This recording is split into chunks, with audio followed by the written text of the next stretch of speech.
Un ataque limitado y silencioso que pretende enviar un mensaje sin causar una gran escalada. Así se ha interpretado esta ofensiva atribuida a Israel en Isfahán, en el centro de Irán. Desde el gobierno israelí han evitado reivindicar este segundo golpe a Irán este mes de abril, siguiendo la tradición de mantener esa ambigüedad sobre agresiones a posiciones iraníes u operaciones de inteligencia. Solo el ministro de Seguridad Interior, el extremista Itamar Ben-Gvir, publicó la palabra débil en hebreo, lo que se ha interpretado como una crítica al impacto del ataque y le ha valido cuestionamientos desde la oposición. Los medios hebreos han recopilado la información de cadenas estadounidenses, a excepción del Jerusalem Post, que dijo haber confirmado el lanzamiento de misiles desde aviones de larga distancia a una base de la Fuerza Aérea iraní.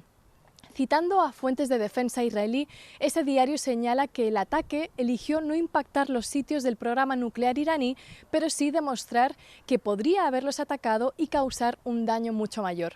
Del lado iraní, gran parte de los medios oficiales han reportado que se trató de un ataque con drones y que las explosiones escuchadas en Isfahán fueron por las interceptaciones de las defensas antiaéreas. También han evitado apuntar a una autoría israelí y un alto funcionario iraní le reveló a Reuters que no hay planes de lanzar una nueva represalia. De hecho, el presidente Ebrahim Raisi brindó un discurso en el que omitió cualquier referencia a lo ocurrido. Mientras tanto, la diplomacia internacional, con los ministros del G7 y de Naciones Árabes a la cabeza, ha hecho un equilibrio entre los llamados a no expandir el conflicto a nivel regional, pero sin mencionar una responsabilidad israelí por lo de hoy.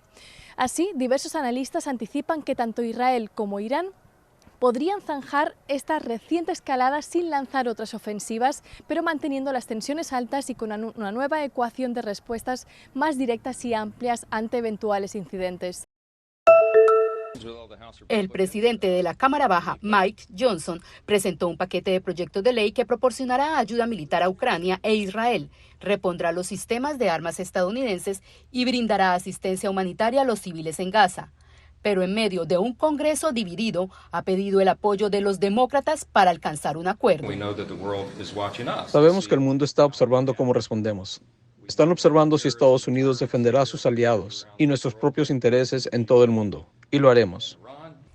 La ayuda estadounidense se ha retrasado ante las objeciones del ala más conservadora sobre un proyecto de ley bipartidista de $95.000 millones aprobado por el Senado en febrero, incluidos $14.000 millones para Israel y $60.000 millones para Ucrania. 3 de los 4 proyectos de ley propuestos por Johnson cubrirían Ucrania, Israel y el Indo-Pacífico.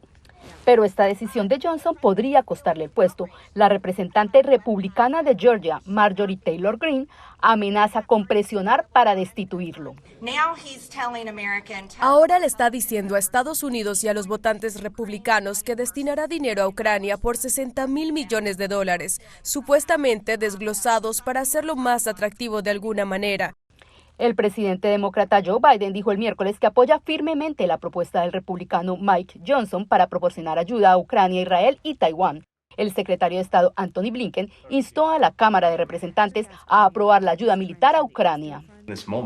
En este momento es urgente que todos los amigos y partidarios de Ucrania maximicen sus esfuerzos para brindarle a Ucrania lo que necesita para continuar defendiéndose eficazmente contra esta agresión rusa. La principal diferencia entre los dos paquetes es que el de la Cámara incluye más de $9.000 millones en asistencia económica a Ucrania en forma de préstamos condonables. El proyecto de ley aprobado en el Senado no busca reembolso alguno. Paula Díaz, de La Voz de América, para Telearúa. Horas después de revocar la licencia general 44 para transacciones petroleras y gasíferas con Venezuela, el Departamento de Estado dijo este jueves que aún no hay evidencias de una ruta electoral garantizada por parte del gobierno de Nicolás Maduro. La plena implementación del Acuerdo de Barbados ofrece el mejor camino para restaurar la democracia que los venezolanos merecen. Creemos que ayudará a mejorar las condiciones económicas y humanitarias y también abordará la crisis migratoria. El vencimiento de esta certificación restringirá operaciones de empresas extranjeras de hidrocarburos con la estatal PDVSA hasta el 31 de mayo, salvo Chevron, la italiana, Eni y Repsol de España, cuyas certificaciones están validadas desde 2022. Ahora, solo transacciones autorizadas por el gobierno de Estados Unidos podrán ocurrir en Venezuela y expertos esbozan el posible impacto en la industria petrolera de ese país. Los flujos que hoy tenía Maduro en cuanto a las exportaciones petroleras con la licencia 44, que están aproximadamente en unos 60 millones mensuales, se reducen. Y al no tener la licencia para operar libremente, entonces tiene que recurrir a brokers. Desde Venezuela, Maduro desestimó la sanción que entra en vigor este 19 de abril. No hay amenaza que hoy por hoy le haga daño al esfuerzo de construir un nuevo modelo económico productivo, porque hoy no dependemos de nadie en este mundo, solo dependemos de nuestro esfuerzo.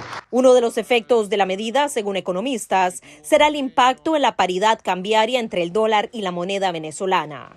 Informó Celia Mendoza de La Voz de América desde Washington para Telearuba.